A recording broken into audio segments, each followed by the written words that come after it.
साथियों, जाति तोड़क मंडल के श्री संतराम और श्री हर भगवान ने जो सवाल खड़े किए हैं या सवाल उठाए हैं, उन सवालों का जवाब बाबा साहब ने जो दिया है वो पढ़ने लायक है, सुनने लायक है, समझने लायक है। बाबा साहब ने बगैर किसी दबाव के, बगैर किसी प्रलोभन के, बगैर किसी के दबाव में आकर के तत्काल उनका जवाब लिखित भेजा है। तो क्या जवाब उन्होंने दिया है, क्या उनको करना चाहिए, क्या उनको दबाव में आना चाहिए, ये सारी चीज़ें आपको इस वीडियो में क्लियर होंगी, स्पष्ट होंगी और आप अपना ओपिनियन मत प्रकट कर सकेंगे कि बाबा साहब ने सही किया, उनको यही करना चाहिए या इसके अलावा। तो साथियों, हर भगवान का बाबा साहब लिखते हैं, प्रिय हर भगवान, आपका 22 अप्रैल का पत्र प्राप्त हुआ। यह जानकर मुझे अफसोस हुआ कि यदि मैंने अपने व्याख्यान को यथावत छपवाता हूँ तो जात पात तोड़क मंडल की स्वागत समिति अधिवेशन को अनिश्चित काल के लिए स्थगित करना पसंद करेगी। मतलब कि जो व्याख्यान, जो लेक्चर बाबा साहब ने तैयार किया है उसको छपवाते हैं, वही रखेंगे, तो जाति तोड़क मंडल की मीटिंग जो निश्चित है वो नहीं होगी। उसमें अध्यक्ष का पद जो बाबा साहब को दिया गया है उनमें नहीं बुलाया जाएगा, जब मीटिंग नहीं होगी। तो साथियों, उत्तर में मुझे बाबा साहब कहते हैं, उत्तर में मुझे आपको यह सूचित करना है कि अगर मंडल चाहता है कि मैं अपने व्याख्यान को उनकी परिस्थितियों के अनुसार ढालते हुए उसमें काट छाट कर दूं, तो मैं भी चाहूँगा सम्मेलन को रद्द कर दिया जाए। अस्पष्ट शब्दों का इस्तेमाल करना मुझे पसंद नहीं। तो बाबा साहब क्या कहते हैं, क्या उत्तर पहला दिया कि यदि जात तोड़क मंडल चाहता है कि मैं अपने व्याख्यान में, अपने भाषण में काट छाट कर दूं, कुछ अंश हटा दूं, तो ये संभव नहीं है। मैं चाहता हूं कि वो मंडल जो मीटिंग है, वो सभा है, उसे स्थगित तुरंत कर दिया जाए। मेरा निर्णय आपको पसंद नहीं आएगा, लेकिन मैं अधिवेशन की अध्यक्षता करने का सम्मान पाने की खातिर उस स्वतंत्रता का परित्याग नहीं कर सकता जो प्रत्येक अध्यक्ष को अपना व्याख्यान तैयार करने में होना ही चाहिए। बहुत बड़ी बात बाबा साहब कह रहे हैं कि मैं अधिवेशन का अध्यक्ष बनूं, इसलिए मैं उसमें काट छाट कर दूं। जो अध्यक्ष की स्वतंत्रता होती है वो अपना भाषण अपने हिसाब से देता है, लिखता है, उसमें मैं फेरबदल कर दूं, ऐसा कदाप नहीं होगा। मैं इसके लिए कदाप तैयार नहीं हूं। मंडल को खुश करने के लिए मैं उस कर्तव्य का परित्याग नहीं कर सकता जो हर अधिवेशन के अध्यक्ष का होता है। कितनी बड़ी बात कही है, मंडल खुश हो जाए, अधिवेशन हो, मैं अध्यक्ष बन जाऊं, इसलिए मैं उन आपत्तियों वाले जिनको वो चाहते हैं मैं हटा दूं, ऐसा कदापि नहीं हो सकता है। अधिवेशन को ये दिशा देना जो उनकी नज़र में सही है वही उचित है, वही देंगे जो मेरी नज़र में, मेरी निगाह में सही है। मैं दबाव में आकर अधिवेशन का अध्यक्ष बनने के लिए उसमें कोई फेरबदल नहीं करूँगा। यह मामला सिद्धांत का है और मुझे लगता है कि इसमें किसी तरह का कोई भी समझौता नहीं किया जाना चाहिए। यानी बाबा साहब कहते हैं सिद्धांत का मामला है और सिद्धांतों में कभी समझौता नहीं करना चाहिए, और ये मामला सिद्धांत का है तो समझौता कैसे कर लें। आगे कहते हैं, स्वागत समिति के द्वारा किया गया निर्णय उचित है या नहीं, इस संबंध में मैं किसी प्रकार की बहस नहीं कर रहा हूँ। वो कह रहे हैं स्वागत समिति ने जो निर्णय लिया है उस पर मैं कोई बहस नहीं कर रहा हूँ, न बहस करना चाहता हूँ। लेकिन चूंकि आपने कुछ कारण दिए हैं, उसमें कारण क्या दिए हैं जो मुझ पर दोषारोपण करते हुए प्रतीत होते हैं। ऐसा लगता है कि वो मुझे दोषी साबित कर रहे हैं। जब मुझे दोषी साबित कर रहे हैं तो उनका स्पष्टीकरण उन्हें स्पष्ट करना मेरी जिम्मेदारी है। आगे कहते हैं बाबा साहब, अतः मुझे उनका जवाब देना ही होगा।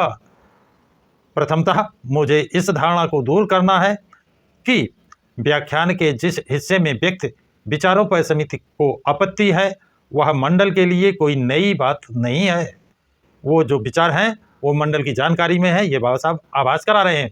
आगे कहते हैं, श्री संतराम के पत्रों में से एक के जवाब में मैंने कहा था कि जाति व्यवस्था को तोड़ने का असली तरीका अंतर्जातीय भोजन और अंतर्जातीय विवाह नहीं है, बल्कि उन धार्मिक धारणाओं को नष्ट करना है जिन पर यह व्यवस्था टिकी हुई है। कितनी बड़ी बात बाबा साहब ने कही है। जाति व्यवस्था तोड़ने का कारण अंतर्राष्ट्रीय भोजन या राष्ट्रीय विवाह, अंतर्जातीय विवाह नहीं है, बल्कि क्या है, वह व्यवस्था है जिस पर ये टिकी हुई है, वो धार्मिक धारणाएं, उन धार्मिक धारणाओं को नष्ट करना है जिस पर यह व्यवस्था टिकी हुई है। तो यह उन्हें नई बात लगी थी और उन्होंने कहा था कि इस बात को अपने व्याख्यान में मुझे विस्तार से पेश करना है। किसने कहा था? संतराम ने। किससे कहा था? बाबा साहब से, कि अपने व्याख्यान में इस बात को डिटेल में विस्तार से आप बताएंगे। मुझे विश्वास है श्री संतराम इसकी पुष्टि करेंगे, इनकार नहीं कर पाएंगे। श्री संतराम के इस आमंत्रण के प्रत्युत्तर में मैंने सोचा कि जो बात एक वाक्य में कह दी थी उसे अपने व्याख्यान में विस्तार से रखूंगा। कि मैं सोच रहा था कि जो बात मैंने एक लाइन में, एक शब्द में कह दिया था, उसको जब भाषण देंगे, व्याख्यान दूंगा, तो उसको डिटेल में बताऊंगा। इसलिए आप ऐसा नहीं कह सकते कि व्याख्यान में व्यक्ति विचार नए हैं। किसी भी स्थिति में वे संतराम के लिए नए नहीं हैं, जो आपके मंडल की प्रेरक आत्मा और अग्रणी प्रकाश पुंज हैं। लेकिन मैं और आगे जाकर कहता हूं कि मैंने अपने व्याख्यान के इस हिस्से को केवल इसीलिए नहीं लिखा कि मुझे लगा कि ऐसा करना वांछनीय होगा, यानी इसीलिए नहीं लिखा। ये सारे कारण श्री संतराम और जाति तोड़क मंडल को मालूम था और इनको मैंने इसीलिए नहीं लिखा है कि वांछनीय है। इसको क्यों लिखा है ये भी बाबा साहब स्पष्ट करते हैं। कहते हैं मैंने इसे इसलिए लिखा है क्योंकि मेरे विचार में तर्क को उसकी पूर्णता तक पहुंचाने के लिए यह बिल्कुल ज़रूरी है। ये ज़रूरी है, तर्क क्या है और ये कैसे पूर्णता तक पहुंचाने के लिए ज़रूरी मानकर मैंने लिखा है।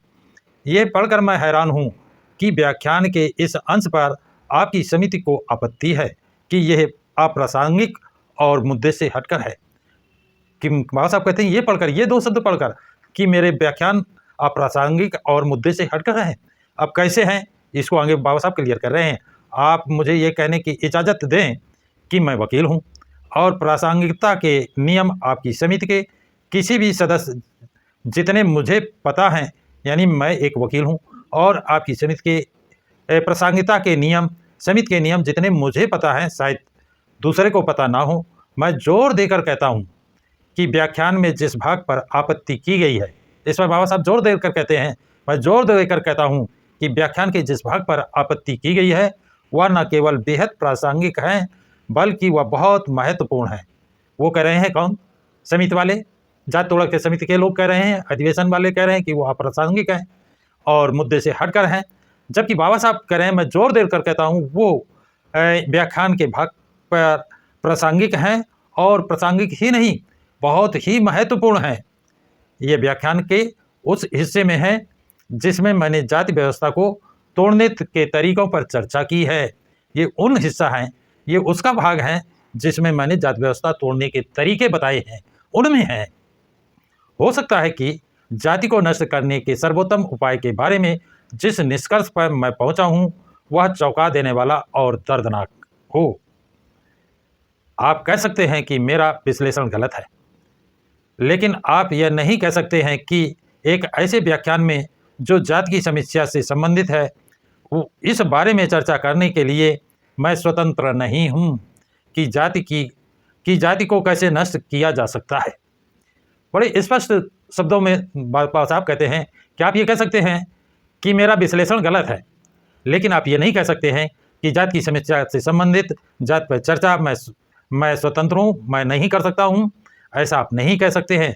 जाति को कैसे नष्ट किया जा सकता है, इसकी जो व्याख्या मैं कर रहा हूँ, किया है, उसे आप गलत नहीं कह सकते हैं। आपकी दूसरी शिकायत यह है कि व्याख्यान बहुत लंबा हो गया है। इसके लिए मैंने व्याख्यान में ही अपने आप को दोषी ठहराया है, लेकिन वास्तव में इसकी जिम्मेदारी किस पर है? व्याख्यान लंबा हो गया है, मैंने माना है और अपने आप को दोषी ठहराया, लेकिन इसकी जिम्मेदारी किस पर बनती है, उसको ही बाबा साहब स्पष्ट कर रहे हैं।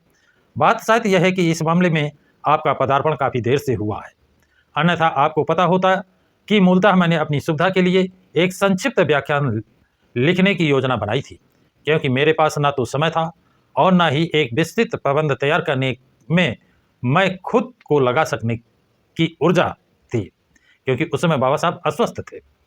मंडल ने ही मुझे इस विषय पर विस्तार से प्रकाश डालने के लिए कहा था। देखिए, कड़ी खुल रही है। बाबा साहब कह रहे हैं किसने कहा था? मंडल ने ही इस विषय पर विस्तार से प्रकाश डालने के लिए कहा था और मंडल ने ही जाति व्यवस्था से संबंधित प्रश्नों की सूची मुझे भेजी थी। जाति व्यवस्था से संबंधित प्रश्नों की सूची किसने भेजी थी? मंडल ने ही भेजी थी और कहा था कि अपने व्याख्यान में मैं उन प्रश्नों का उत्तर दूं जो प्रश्न उन्होंने भेजे थे, क्योंकि वो सवाल थे जो मंडल और उनके विरोधियों के बीच विवाद में अक्सर उठते थे। सवाल कौन से थे?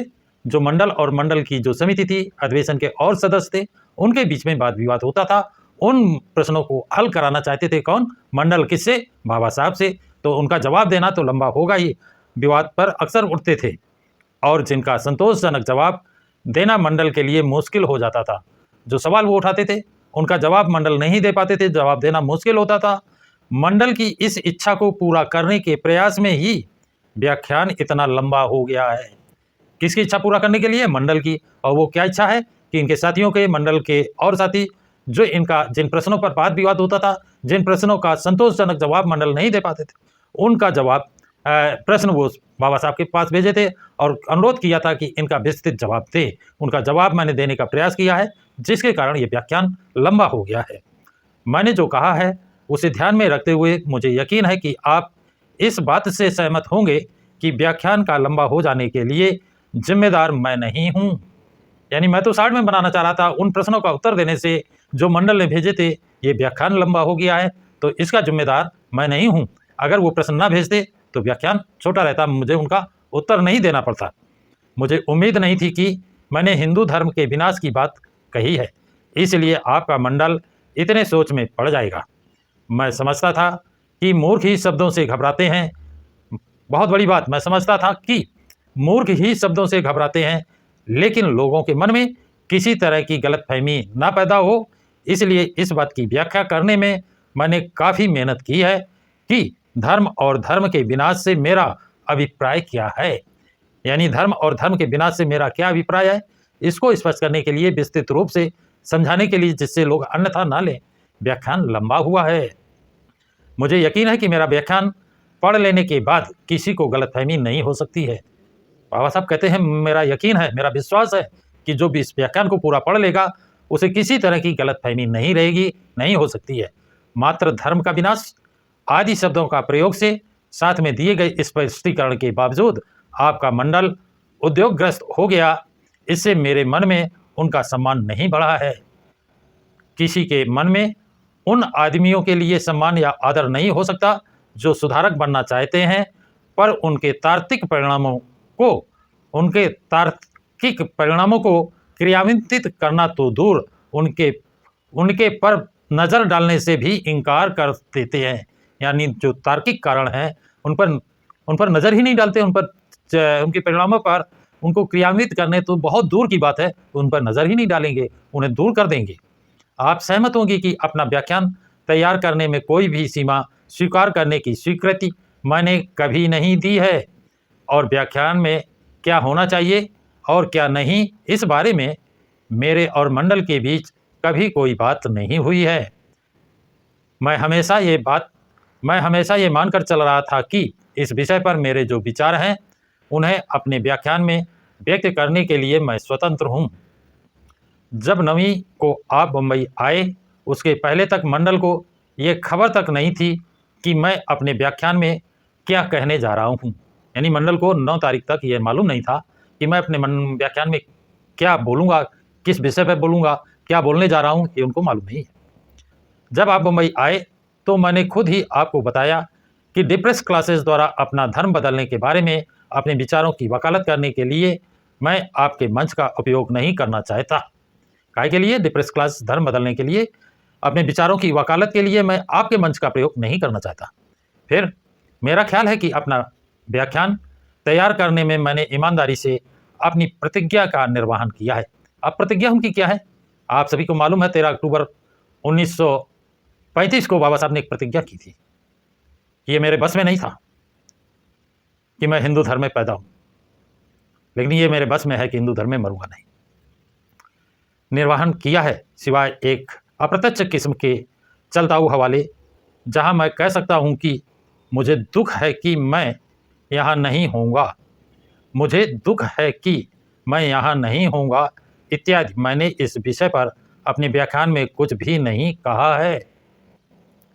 जब मैं देखता हूं कि एक अप्रत्यक्ष किस्म के चलताऊ हवाले पर भी आपको आपत्ति है, सब ये पूछने के लिए बाध्य हूँ सब यह पूछने के लिए मैं बाध्य हूँ, क्या आपने ये सोचा था कि आपके अधिवेशन की अध्यक्षता करने का प्रस्ताव स्वीकार कर मैं डिप्रेस क्लासेस द्वारा अपना धर्म बदलने के बारे में अपने विचारों को स्थगित करने का या छोड़ने के लिए सहमत हो रहा हूँ? बहुत बड़ी बात कह रहे हैं कि आपके यहाँ अधिवेशन में अध्यक्षता करने के लिए क्या मैं डिप्रेस क्लास के धर्म बदलने के प्रस्ताव को, उनके विचारों को स्थगित करने को या छोड़ने को क्या मैंने सहमत दी थी? अगर आपके सोचने में ऐसा आया तो मैं आपसे अवश्य कहूँगा कि आपकी इस भूल के लिए मैं किसी तरह से जिम्मेदार नहीं हूँ।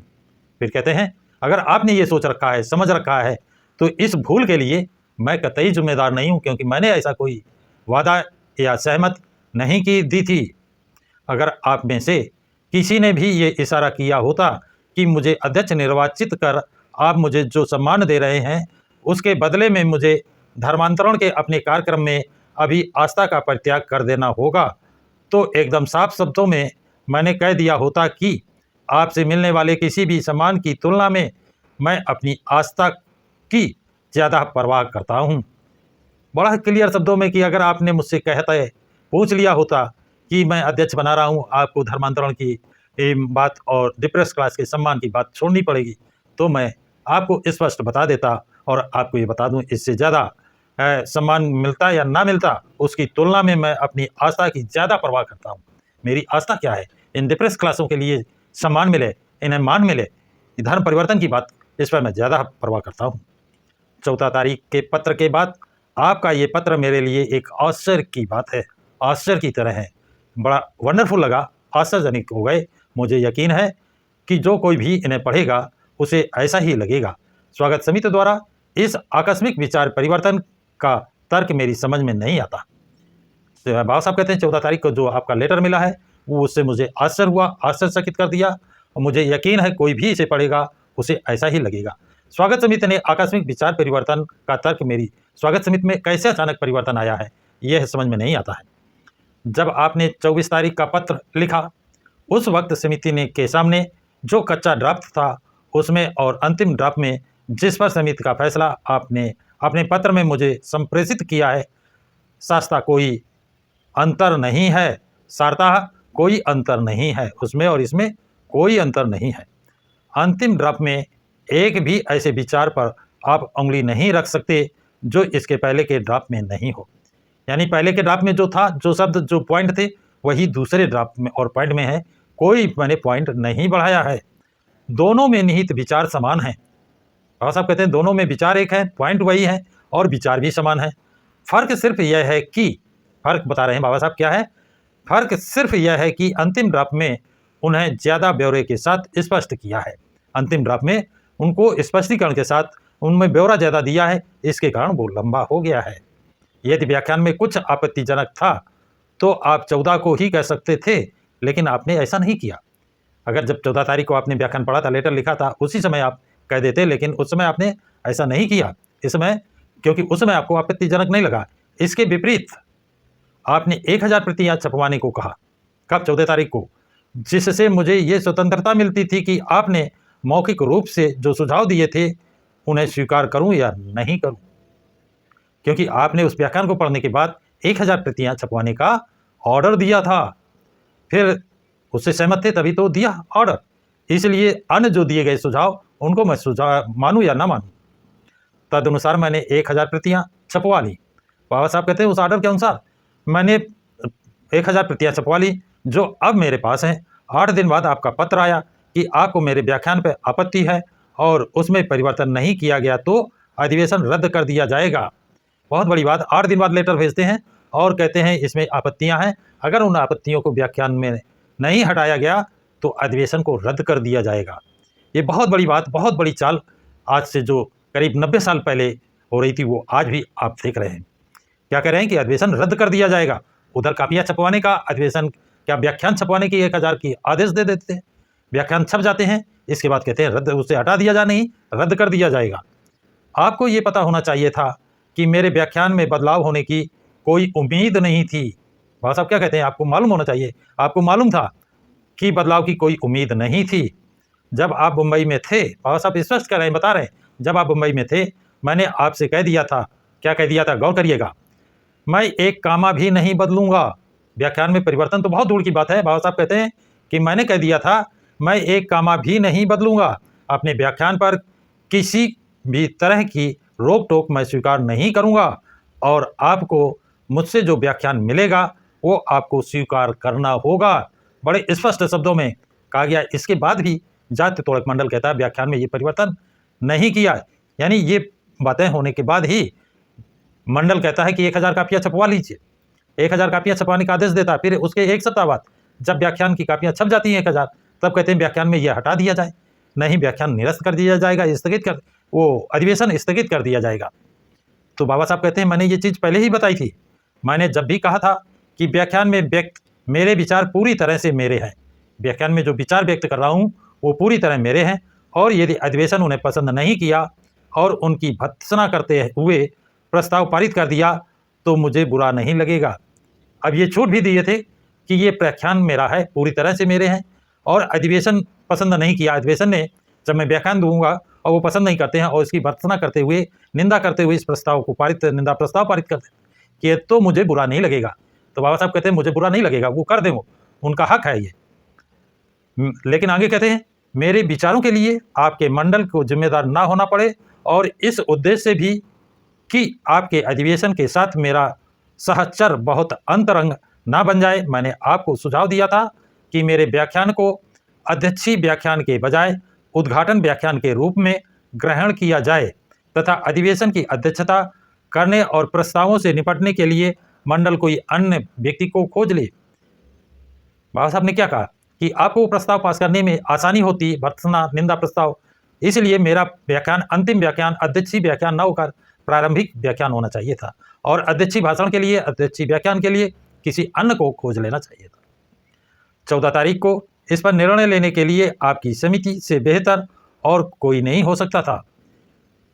ये समिति ही निर्णय ले सकती है, परंतु समिति ऐसा करने में अक्षम रही और इस बीच छपाई का खर्च हो गया, जिसे आपकी समिति थोड़ी और दृढ़ता के साथ काम करती तो बचाया जा सकता था। मुझे पक्का विश्वास है कि मेरे व्याख्यान में व्यक्ति विचारों का आपकी समिति के निर्णय से कुछ भी लेना देना नहीं है। मेरे पास यह मानने के कारण है कि अमृतसर में संपन्न सिख प्रचार सम्मेलन में मेरी उपस्थिति आपकी समिति के इस निर्णय की पृष्ठभूमि में है। अमृतसर बाबा साहब अपना भाषण देने गए थे, वहाँ भी ये जाकर बता सकते थे, उसकी याद दिलाते हैं बाबा साहब। 14 और 22 अप्रैल के बीच अचानक समिति का विचार बदल जाने की कोई और संतोषजनक व्याख्या नहीं की जा सकती है। बहरहाल मैं इस विषय को आगे बढ़ाना कतई नहीं चाहता और आपसे तुरंत यह घोषणा करने का अनुरोध करता हूं कि सम्मेलन का जो सत्र मेरी अध्यक्षता में होने वाला था उसे रद्द किया जाता है। मेरी सारी विनम्रता अब जाती रही है, और अभी यदि आपकी समिति मेरे व्याख्यान को यथावत स्वीकार करने के लिए राजी हो जाती है, तब भी अधिवेशन की अध्यक्षता करने के लिए मैं सहमत नहीं हो सकता। यानी बाबा साहब इतने नाराज हो गए कि अब विनम्रता खत्म हो गई। कहते आप मेरे व्याख्यान को आपकी समिति यथावत स्वीकार कर ले, इसके बावजूद मैं अब ना तो अध्यक्षता करूंगा और ना व्याख्यान देने जाऊंगा। यह व्याख्यान तैयार करने में मैंने जितना श्रम किया है उसकी सराहना करने के लिए आपका शुक्रिया अदा करता हूं। इस श्रम से और किसी को लाभ हुआ या नहीं, मैं निश्चित रूप से लाभान्वित हुआ हूं। और साहब कहते हैं इस जो श्रम मैंने मेहनत की है, ये व्याख्यान तैयार किया है, इससे और कोई लाभान्वित हुआ कि नहीं मैं नहीं जानता हूं, लेकिन मैं खुद लाभान्वित हुआ हूं। मुझे अफसोस है, मुझे अफसोस सिर्फ इस बात का है कि जब मेरा स्वास्थ्य इस भार को उठाने लायक नहीं था, मुझसे ये कठोर श्रम करवाया गया। यानी उस समय बाबा साहब कहते हैं मैं इस लायक नहीं था, अस्वस्थ थे, लेकिन अधिवेशन की तारीख तय थी, अधिवेशन में भाषण करना था, व्याख्यान देना था, तो उस बीमारी हालत में इस व्याख्यान को तैयार किया। उस समय मुझसे ये काम लिया गया, जब मैं इस लायक नहीं था तब मुझसे ये कठोर श्रम करवाया गया। आपका निष्ठापूर्वक डॉक्टर BR अम्बेडकर। तो ये एक स्पष्टीकरण बाबा साहब ने वो जाति तोड़क मंडल की पोल खोल दी है कि उनकी कथनी और करनी में कितना अंतर था। तो साथियों, ये जानकारी आप लोगों को कैसी लगी है, कमेंट्स बॉक्स में कमेंट जरूर लिखें तथा इस वीडियो को लाइक और शेयर करें। प्रकाश की राह चैनल को सब्सक्राइब करें।